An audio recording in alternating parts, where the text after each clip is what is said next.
사실 이렇게 주가가 하락한 게 이상할 정도 이 공포를 세일즈하지 않았나요? 방향성이 바뀌었다기보다는 펀더멘탈적이나 뭐 업황으로 보면은 더할 나위 없이 좋은 상황이에요. 코스피 200 같이 시장 전체에 투자하시는 분들도 많이 있겠지만 역성장하거나 아니면 성장이 안 나오는 산업까지 이제 같이 투자를 하기 때문에 성장성이 나오면서 장기적으로는 실적까지도 이어질 수 있는 그런 상품을 좀 구상을 했다. 예상 시나리오를 말씀을 드려보면은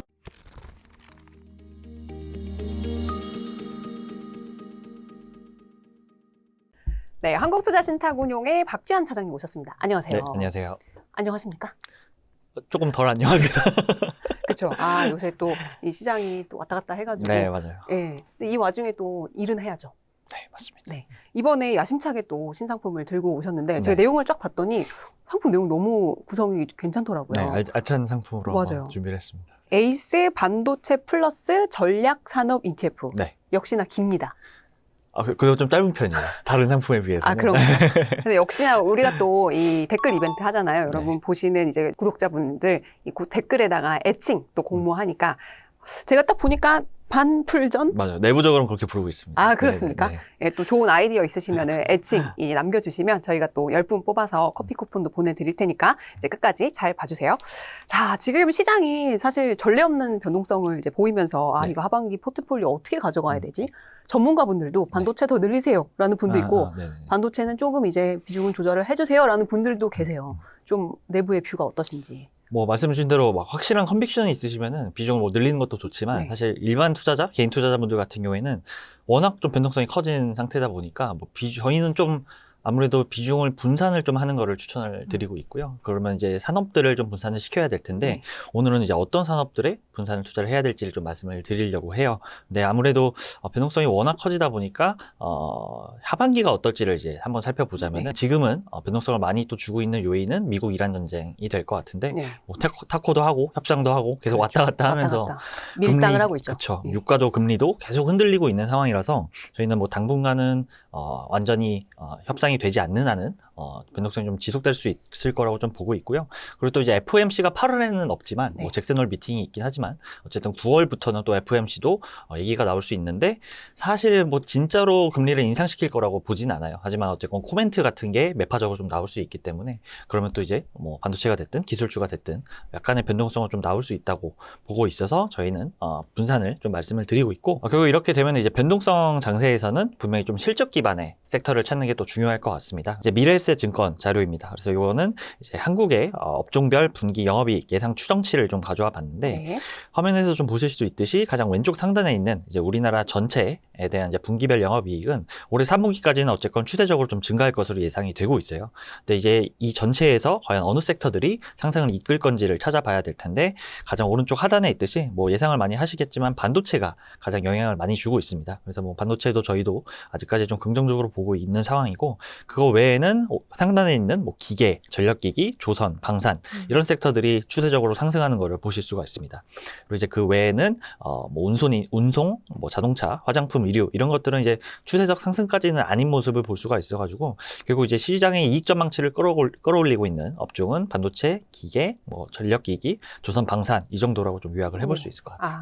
그러니까 반도체에 너무 이제 비중을 굵직하게 싣는 것보다는 네. 조금 더 분산하는 편이 좀 상대적으로 안전하겠다. 네, 뭐 하반기는 것과 일단 그렇게 생각을 하고 있습니다. 또 여러 가지 변수들이 있는데 그러니까 되는 추세적 상승을 가지고 올 수 있는 실적 상승을 갖고 네. 올 수 있는 이제 섹터를 좀 주목해서 보시되 이게 장기적인 추세도 좀 중요하잖아요. 그렇죠. 네, 맞습니다. 여러 변수들이 있는데 좀 어떤 기준을 세워서 보면 좋을지 조금 더 좁혀서 본다면 네. 뭐가 있을까요? 이제 말씀해 주신 대로 뭐 하반기 전망을 넘어서 뭐 내년도 그렇고 뭐 3년에서 5년 장기적으로 좀 투자를 하려면 기준을 세워서 투자를 하시는 게 가장 중요할 것 같아요. 그래서 뭐 많은 기준들이 있겠지만 저희는 나름대로 좀 기준들을 세워서 말씀을 드리려고 하는데 네. 가장 첫 번째는 이제 기술력이 될 것 같아요. 그래서 글로벌 시장에서 이 기술력이 통하는지 그게 가장 첫 번째 요인이 될 것 같고 두 번째는 뭐 러시아 우크라이나 전쟁부터 해서 지정학적 이슈나 아니면 국제 정세가 굉장히 복잡하잖아요. 그래서 이런 환경 속에서 반사수혜를 좀 기대해 볼 수 있는 산업들이 될 것 같고 마지막 세 번째는 이제 국가 차원의 지원, 뭐 대표적으로 뭐 OBBA 법안이 됐든 우리나라에서도 지원하는 그런 정책이 됐든 어쨌건 국가 차원의 지원이 있는지를 기준으로 삼아서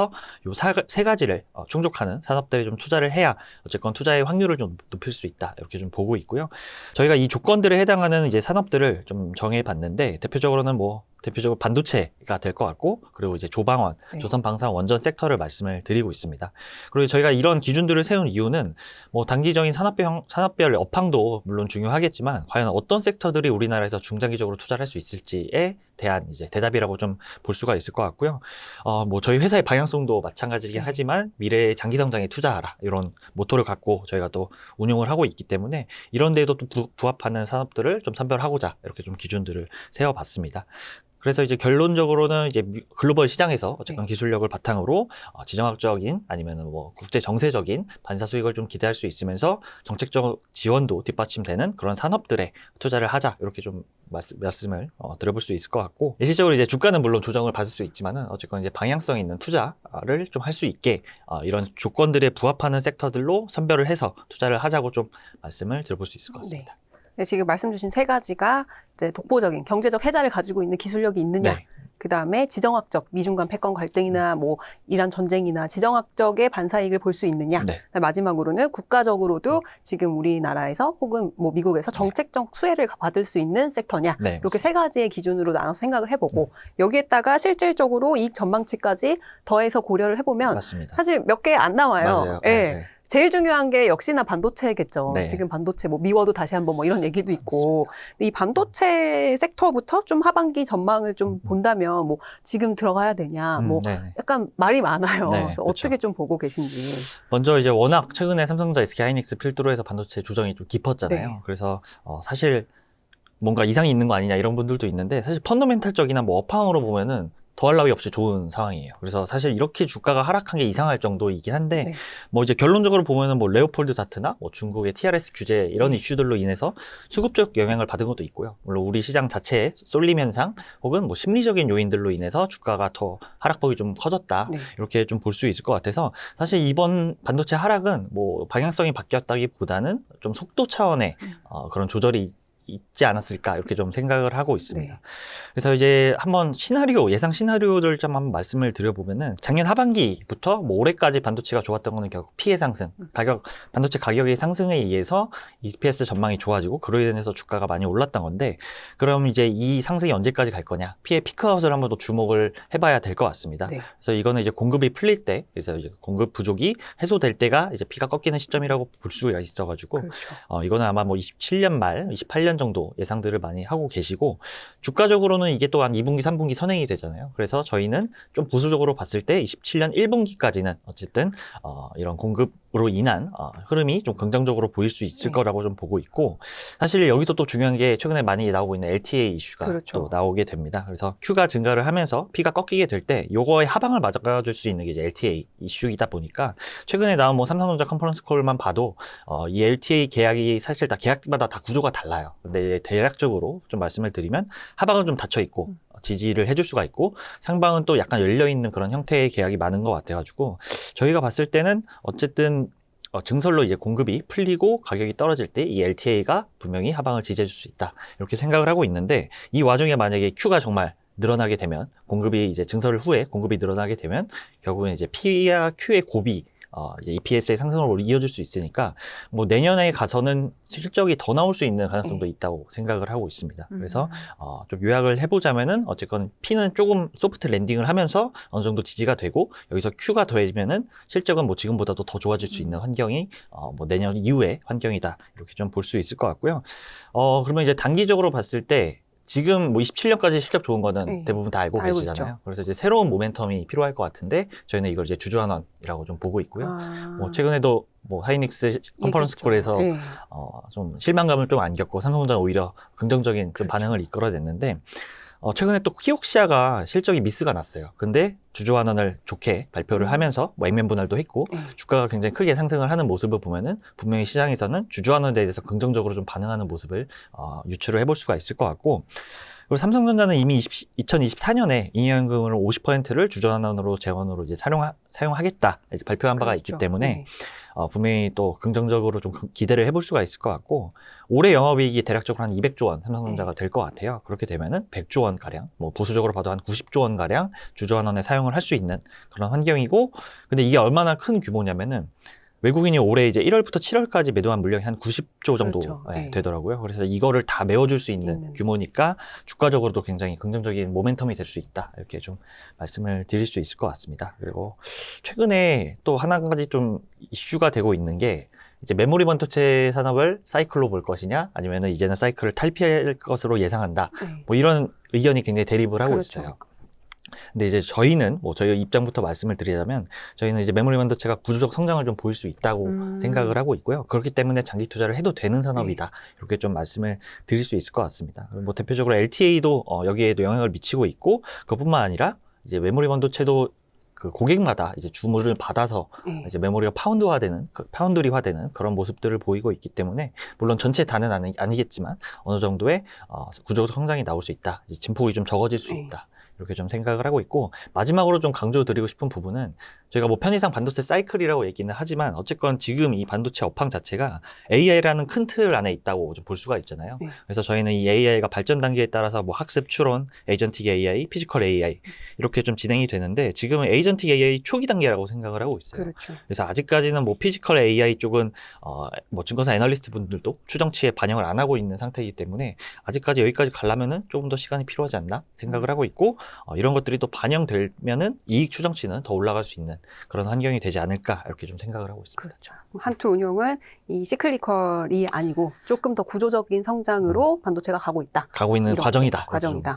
네, 뭐 이에 대한 반론의 의견을 또 여쭤보자면 뭐 이 LTI 계약도 사실 뭐 하방은 막혀 있고 상방은 열려 있다라고 하지만 뭐 외신들에서 보면 이것도 뭐 안 한다고 하면 그만 아니냐 맞아요. 뭐 이런 얘기들도 있고 그다음에 뭐 중국의 사실 CXMT가 또 빠르게 추격해 오는 것도 있고 또 캐펙스가 뭐 금리 인상이 되면은 좀 피크아웃 이 될 수 있는 게 아니냐라는 이런 또 부정적인 얘기들을 또 근거를 대시는 분들도 있거든요. 맞아요. 여기에 대해서는 또 어떻게 보시는지. 사실 요 말씀 주신 이슈들이 다 최근에 시장에 나오면서 주가가 많이 하락을 했거든요. 근데 뭐 결론적으로 보면 저는 좀 약간 과민 반응을 했다고 좀 보고 과도하다. 그렇죠. 과도하게 좀 반응을 했다고 좀 보고 있고요. 하나씩 좀 말씀을 드리자면은 먼저 이제 빅테크 캐펙스 이슈는 사실 주기적으로 항상 나오던 이슈였어요. 실적 발표 직전에 항상 또 얘기가 나오면서 주가를 좀 흔들곤 했는데 이번 실적 발표에서는 사실 이거를 어느 정도 해소를 많이 시켜줬습니다. 그래서 이제 대표적으로 아마존이 실제로 캐펙스 투자가 이제 돈이 된다는 사실을 증명을 했고 또 이제 구체적으로 그 시기까지 언급을 해줬잖아요. 그래서 이제 3년이면은 투자금을 다 회수할 수 있고 4년, 5년 차에는 순수 수익으로 뽑아낼 수 있다. 이렇게 또 발표를 했고 촬영일 기준으로 이제 엊그제 일론 머스크 역시도 자기네들 1년 미만 안에 다 회수할 수 있다. 이렇게 언급을 하면서 최근에 또 주가 흐름을 보면은 이제 클라우드 기업들, 뭐 메타, 마이크로소프트, 알파벳도 마찬가지고 주가가 좀 좋은 모습을 보이고 있어요. 이게 아마 이제 회수에 대한 구체적인 일정이 좀 공개가 되면서 이런 반응을 보였다고 좀 볼 수 있을 것 같고요. 그다음에 이제 말씀 주신 이제 중국 이슈 같은 경우에는 두 가지인데 이제 TSMC 창신 메모리랑 DUV 이슈가 있었습니다. 근데 이제 저는 이것도 너무 좀 공포를 세일즈하지 않았나 이렇게 생각을 하고 있고요. CXMT 같은 경우에는 물론 이제 점유율만 보면은 뭐 한 8%, 뭐 많게 보면 10% 정도로 차지를 하고 있는데 이걸 이제 기술력으로 보면은 사실 CXMT가 이제 하고 있는 제품들 자체가 좀 약간 살짝 레거시 제품들이 많아요. 맞아요. 그렇기 때문에 이제 점유율만 많이 차지하고 있고 기술력 아니면 이제 레거시가 아닌 제품들 같은 경우에 뭐 대표적으로 HBM이 되겠죠. 그런 거를 봤을 때는 아직까지는 기술 격차가 있다고 좀 보고 있고 뭐 한 2, 3년 차 정도 기술력 격차가 있다 보니까 실질적으로 29년, 30년 정도 가야 어느 정도 위협을 좀 할 수 있는 그런 레벨이지 않을까 이렇게 좀 보고 있고요. DUV 이슈 역시도 좀 저는 과도하다고 보는 게 사실 EUV도 아니고 DUV 장비인데 이렇게 주가를 뺀다는 것 자체가 조금 저는 어불성설이라 생각을 하고 또 찾아보니까 이게 ASML의 2008년 모델이더라고 하더라고요. 상당히 기술 격차가 크구나. 거의 20년 전 모델을 했다고 해서 주가가 이렇게 빠진다는 거는 저 너무 과도했다고 좀 보고 있습니다. 울고 싶은데 뺨 때린 격으로 이런 뉴스들이 사실 안 나왔던 뉴스도 아닌데 그게 이제 반영이 되면서 이제 투매가 나타나는 그런 매도가 약간 매도를 부른 그런 모습이었고 이제 LTA 이슈는 뭐 말씀 주신 대로 이거 뭐 선수금 25% 30% 얘기가 나오고 있는데 이것만 주고 2년차 3년차부터 안 하면 그만 아니냐라고 또 얘기가 나오고 있는데 사실 처음엔 저도 혹했어요. 진짜 그럴 수도 있겠네 생각을 했지만 주장하시는 분들의 얘기를 들어보면은 메모리 반도체가 이제 사이클 산업이라는 이제 가정하에 전제하에 얘기를 하시는 건데 그럼 이제 다음 메모리 사이클이 왔을 때 이걸 파기한 기업들의 메모리를 줄지를 생각을 해보면은 사실 그것도 쉽지 않을 것 같아요. 사실 이제 올해 초만 해도 이제 빅테크들이 메모리가 없어가지고 협상하려고 막 우리나라 들어와서 판교에 주치고 그렇게 협상을 했는데 만약에 다음번에 이런 똑같은 상황이 벌어진다면은 과연 이 파기한 기업들에게 메모리를 그렇죠. 줄까? 일단 제끼고 보겠죠. 그렇죠. 네. 다른 것부터 먼저 줄 수 있기 때문에 사실 그것도 저희는 쉽게 받아들이긴 좀 어려운 그런 반론이지 않을까 생각하고 있습니다. 네. 설득이 됐습니다. 네. 뭐 결론적으로 아직 반도체는 긍정적이다. 네, 이제 그런 맞습니다. 뷰를 계속 이제 장기적으로 이제 보고 계시고, 그렇다면 반도체 플러스니까 산업 이 ETF 이름이 또 조방원을 우리나라 전략 산업으로 또 뽑아 주셨는데 네. 산업별로 한 번씩 좀 짚고 넘어가면 좋을 것 같아요. 뭐 처음 이제 화면에서 보여드린 이익 전망치나 뭐 말씀드린 산업 선정 기준들 이런 걸 종합적으로 봤을 때 저희는 반도체 플러스 조방원이 우리나라의 전략 산업이다 이렇게 좀 꼽고 있고요. 네. 사실 작년 하반기부터 올해 상반기까지 반도체 랠리가 굉장히 세게 나왔는데 그 전에 지수들을 이끌었던 산업이 바로 조방원이었거든요. 그렇죠. 그래서 이제 조방원 자체는 시장에서도 이미 인정받은 어느 정도 좀 경쟁력도 입증된 산업들이라고 좀 볼 수가 있을 것 같고, 먼저 방산부터 좀 말씀을 드리자면은 뭐 많은 분들이 이제는 아실 것 같아요. 뭐 가성비라든가 빠른 납기, 뭐 생산 능력 이런 걸 이제 경쟁력으로 갖추고 있고, 이것도 이미 글로벌 시장에서는 이미 인정을 받은 상태인 게 이제 대표적으로 하나 에어로스페이스만 보더라도 K9 자주포가 이제 전 세계 자주포 시장에서 거의 점유율 50%를 차지를 하고 있어요. 그래서 자주포를 운용하는 국가들의 절반은 우리나라 자주포를 사용하고 있는 상황이다 네. 보니까 경쟁력은 이미 갖고 있다고 볼 수가 있을 것 같고, 그리고 이제 K방산이 전체적으로 봤을 때 수주 잔고가 거의 100조 원 이상 되고 있어요. 100조 원 거의 육박하는 수준이기 때문에 이것만 봐도 사실 중장기적인 실적이 찍힐 수 있는 그런 수주 잔고다 이렇게 볼 수가 있을 것 같고, 그리고 또 이제 러우 전쟁 이후 최근에 뭐 미국 이란 전쟁까지 거치면서 글로벌 방산 시장 자체가 뭐 탄약이라든지 무기 재고들이 굉장히 소진이 많이 된 맞아요. 상황이에요. 품절나고. 네. 그래서 최근에도 뭐 뉴스가 많이 나오고 있는데, 어제도 나온 이제 CNN 보도를 보니까 미국의 사드 요격 미사일이 80%, 패트리어트 미사일이 50% 소모를 했다고 이렇게 보도가 나왔더라고요. 그래서 이런 것만 봐도 미국이 직접적으로 우리 무기는 사진 않겠지만 자기네들 무기를 채우기 바쁘다 보니까 뭐 사우디 같이 미국 무기를 구매하고자 하는 국가들은 무기를 못 사게 되겠죠. 네. 이제 대안으로 살 수 있는 게 빠른 납기를 하고 있고 가성비도 좋은 우리나라 무기가 될 수 있어서 직접적으로 미국이 사진 않지만 글로벌 시장에서 우리나라가 파고들 틈이 더 벌어지고 있다. 틈이 더 많이 생기고 있다. 이렇게 좀 볼 수가 있을 것 같습니다. 네. 그러니까 납기를 맞추는 게 진짜 굉장히 쉽지 않은데 중요하죠. 맞아요. 우리나라 이 방산업체들이 그걸 굉장히 잘한다고. 맞아요. 쿠팡 배송처럼 네. 로켓 배송 거의 그렇죠. 얘기가 많이 나죠. 그러니까 조방원이 사실 근데 주가로 따지면 이제 작년까지는 주가가 좋았지만 맞아요. 이제 올해 네. 반도체가 쭉 갈 때 좀 횡보하는 장을 네. 이제 좀 연출했단 말이죠. 그래서 저도 좀 슬픈데 네. 그래서 뭐 더 좋은 기회일 수도 있을 것 네네. 같고, 조금 이 조선과 방산 뭐 이 조방원 이 주가 측면에서 좀 어떻게 봐야 되는지 그 부분도 말씀해 주시면 좋을 것 같아요. 사실 뭐 작년 하반기부터 올해 반도체가 좋으면서 주가가 좋았던 섹터가 몇 개 없어요. 네. 심지어 뭐 전력기기도 엄청 올랐다가 결국 올해 상반기 많이 빠졌잖아요. 맞아요. 결국에는 사실 쏠림 현상이 좀 주가를 누른 경향이 있다고 좀 보고 있고요. 그리고 뭐 방산도 말씀을 주셨지만 조선 원전에 대해서도 좀 말씀을 드려보자면은 네. 두 섹터는 사실 미국과 굉장히 연계성이 많은 섹터라고 보실 수가 있을 것 같아요. 그래서 최근에 뭐 뉴스도 많이 나왔지만 뭐 마스가 프로젝트 네. 혹은 또 원전도 뭐 마누가 프로젝트를 추진하고 있기 때문에 두 개의 섹터를 약간 묶어서 말씀을 드려보자면은 네. 먼저 조선 섹터는 이제 경쟁력을 갖고 있는 분야가 고부가가치 선박 쪽이에요. 그래서 이제 LNG 운반선이나 뭐 암모니아 수소 같은 이제 고부가가치 선박을 굉장히 잘하고 있는 그런 상태라고 보실 수가 있고, 이제 3, 4년치 수주 잔고를 보유하고 있기 때문에 방산이랑 비슷하게 요 실적에 대한 가시성이 어느 정도 나와 있는 상태인데, 여기서 또 중요한 포인트가 이제 과거에 조선 산업 굉장히 힘들 때 받아놨던 저가 수주들 있잖아요. 이거를 이미 어느 정도 다 소화를 해냈고 이제부터 실적에 찍힐 수 있는 수주 물량들은 이제 고부가치 선박이 섞인, 그래서 이제 실적이 한 단계 레벨업을 할 수 있는 그런 환경이 현재 같은 상황이다 라고 좀 말씀을 드려볼 수 있을 것 같고, 여기서 또 추가적인 업사이드를 보실 때는 사실 이미 수주받은 선박들은 다 인식이 어느 정도 다 알고 계시니까 네. 됐다고 볼 수가 있고, 앞으로는 이제 미국과의 협력이 될 것 같아요. 그래서 이제 미국이 아무래도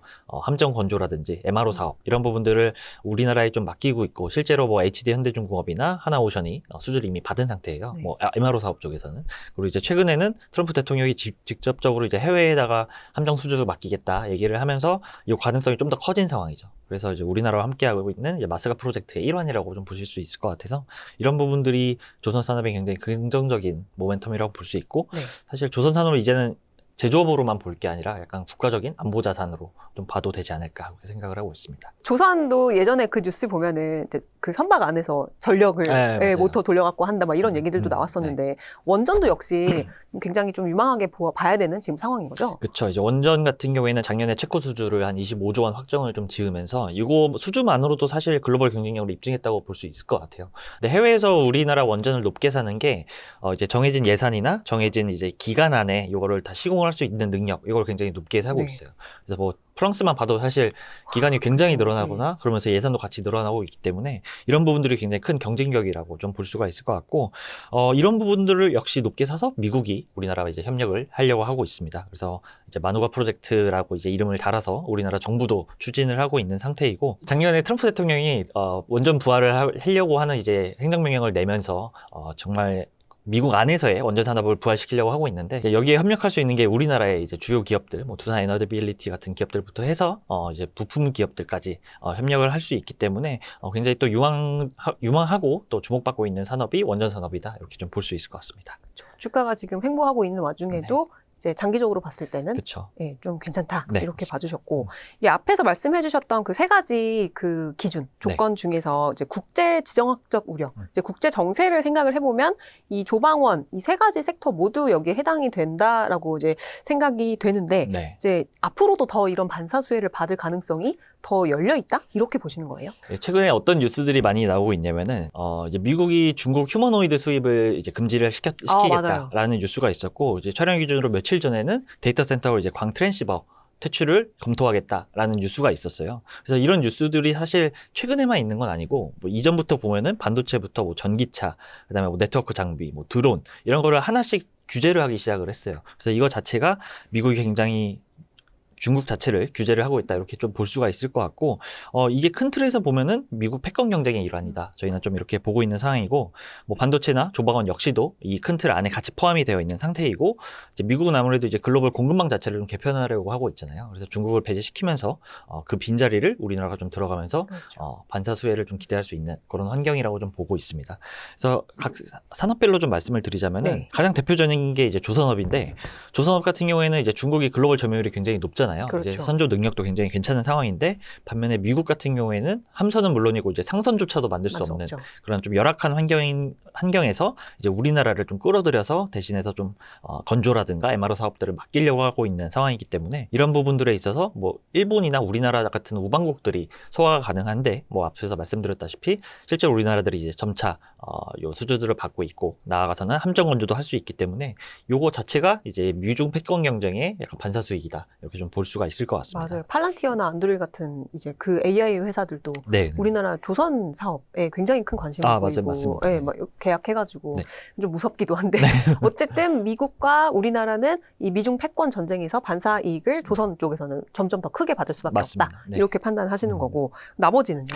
이제 원전이랑 방사는 사실 중국 배제도 있지만 러시아까지도 좀 배제를 시키고 있어요. 특히 이제 원전 같은 경우에는 러시아가 또 우라늄이 굉장히 많잖아요. 네. 그래서 이런 부분도 연계가 되어 있고 사실상 서방 진영에서 말씀드린 경쟁력, 이제 예산과 정해진 일정 안에 시공이 가능한 나라가 우리밖에 없기 때문에 우리나라를 끌어들여서 미국 내 원전 부활을 도모하고 있는 상황이라고 좀 보실 수가 있을 것 같고 그리고 또 이제 방산 같은 경우도 이거는 약간 간접적이긴 하지만 어쨌든 글로벌 방산 시장에서 중국과 러시아가 우리나라보다는 더 위에 있기 때문에 이 두 나라가 배제되면은 여기에 대한 또 반사 수익을 어느 정도는 기대해 볼 수 있는 산업이 우리나라의 방산 산업이고 사실 지금 우리나라 방산 같은 경우에는 뭐 동유럽이나 뭐 중동, 뭐 일부 아시아 이렇게 좀 수출을 많이 하고 있는데 이제 올해는 미국이라든지 아니면 서유럽 나아가서 이제 남미까지도 또 방산이 수출이 가능하기 때문에 이런 부분들을 봤을 때는 우리나라보다 상대적으로 좀 높은 밸류를 받고 있는 서유럽 방산 기업들, 뭐 라인메탈이나 이런 기업들처럼 좀 밸류적으로 좀 리레이팅을 받을 수 있는 그런 모멘텀을 갖고 있다고 좀 보고 있습니다.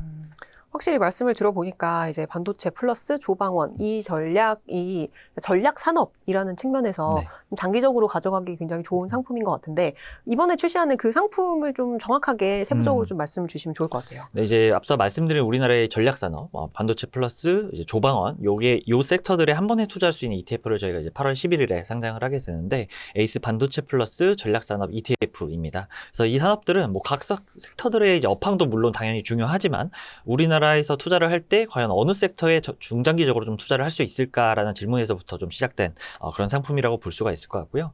대표적으로 뭐 우리나라 투자할 때 코스피 200 같이 시장 전체에 투자하시는 네. 분들도 많이 있겠지만 사실 이렇게 시장 전체에 투자를 하다 보면은 뭐 역성장하거나 아니면 성장이 안 나오는 산업까지 이제 같이 투자를 하기 때문에 저희는 좀 성장성이 나오면서 장기적으로는 실적까지도 이어질 네. 수 있는 그런 좀 산업들을 엄선해서 상품을 좀 구상을 했다 이렇게 보실 수가 있을 것 같고 그렇기 때문에 이제 우리나라의 대표적인 전략 산업에 이제 투자하는 상품이자 우리나라의 장기 투자를 할 수 있는 그런 상품이라고 좀 보실 수가 있을 것 같습니다. 그리고 이제 앞서서 쭉 설명드린 뭐 미중 패권 경쟁이라는 이 흐름 자체 그리고 또 한편에는 AI라는 거대한 이 패러다임 속에서 투자를 할 수 있는 상품이다 이렇게 좀 요약을 해볼 수 있을 것 같습니다. 사실 코스피 200을 조금 더 압축해서 진짜 전략적으로 성장 가능할 수 있는 성장성이 더 높은 섹터에 다 골고루 이제 분산을 했다 이렇게 좀 이해가 되는데 네. 근데 반도체에 조방원까지 4개인데 근데 여기 현대모비스가 좀 들어가 있어요. 네, 맞습니다. 네, 이 현대모비스는 뭐 로봇 이쪽을 또 건드리는 건가요? 맞죠. 네, 그래서 네. 이 구조, 상품 구조에 대해서 좀 간략하게 말씀을 드리자면 네. 반도체 플러스 조방원 이렇게 4개의 산업에 투자를 하게 되고 산업 스코어링을 거쳐서 이제 하나의 산업을 더 추가를 하게 됩니다. 그래서 이번에는 이 산업 스코어링을 거쳤을 때 자동차 산업이자 이제 휴머노이드 산업으로 진화하고 있는 네. 이 산업을 이제 추가를 하게 돼서 말씀 주셨다시피 현대모비스와 현대차가 들어오게 되었고요.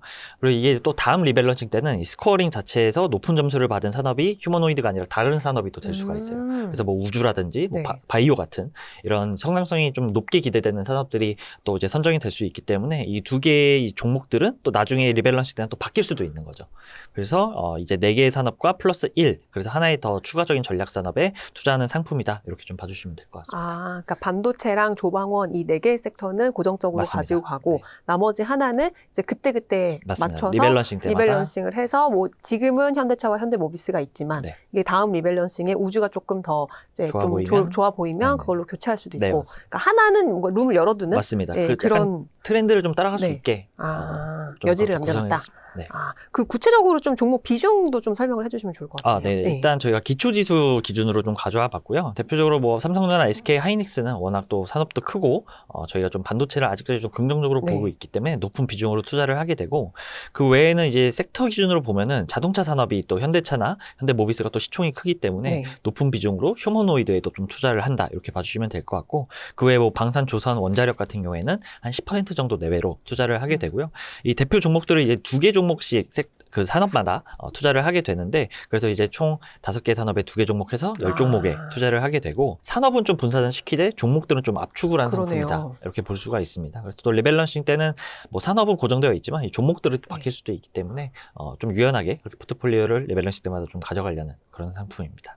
산업은 분산화돼 종목은 압축했다. 네, 맞습니다. 굉장히 영리한 느낌이 예, 드는 상품이에요. 역시 ETF의 아버지가 계시는 네네. 배재근 사장님이 계시는 한투운용에서 이번에 8월 11일 날 네, 새롭게 나오는 에이스 반도체 플러스 전략 산업 ETF. 네. 많은 관심 부탁드리고 네. 또 여러분 아시죠? 댓글로 애칭 또 말씀 아이디어 주시면은 반풀전이라고 꼭 고정된 건 아니니까 또 남겨주시면 저희가 10분 추첨해서 아이스 커피 보내드리도록 하겠습니다. 마지막으로 하실 말씀 있으십니까? 최근에 아무래도 좀 시장이 많이 변동성도 커지고 주가 하락도 굉장히 커져서 사실 좀 힘드신 분들도 많을 것 같은데 뭐 저희는 이게 또 시간이 좀 해결해 줄 거라고 보고 있어요. 그래서 뭐 연말까지 좀 시계열을 좀 길게 보시면은 충분히 계좌 회복이 또 되실 수 있을 것 같고 또 이럴 때 오히려 더 스터디도 많이 하고 공부도 많이 하시는 게 저희는 중장기적으로 봤을 때 투자에는 더 도움이 될 거라 생각을 해서 약간의 여유를 좀 가지시고 날도 더우니까 그렇죠. 건강을 챙기시면서 투자를 하시면 좋을 것 같습니다. 네, 지금까지 박재환 한국투자신탁운용 차장님이셨습니다. 감사합니다. 네, 감사합니다.